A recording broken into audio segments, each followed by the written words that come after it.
I was in the world, and I was in New York, and I was very much aware of what was going on. So yeah, it was good to see it, and re-see it and stuff. And I think it was a very rich culture when you look back on it. At the time, it was just a good wild time, but when you look back on it, there was a good cultural era because there was so much going on, so many different kinds of music, so many different kinds of film, so much art. James and I talked about his backstory, how he would be, you know, the kind of person that existed in that time. Yeah, most of that's his work. I didn't have a lot to do with researching his acting.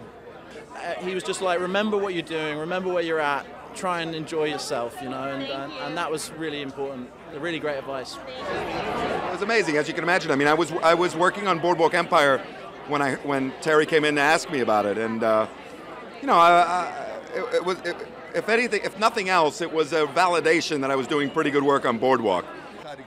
And but you're right, it's an intense role, and it really allows me to do a lot of things that I've never really gotten to do, and I feel like I've really been sort of working my whole career to get to this point. The music business, I had no idea. You know, I didn't know behind the scenes. I didn't know how rough it was and how underhanded it could be. So it is, you know, it's eye-opening, but it's interesting. That's one thing it is. It's interesting. Now it's interesting, your dad took that earlier in Absolute Beginners.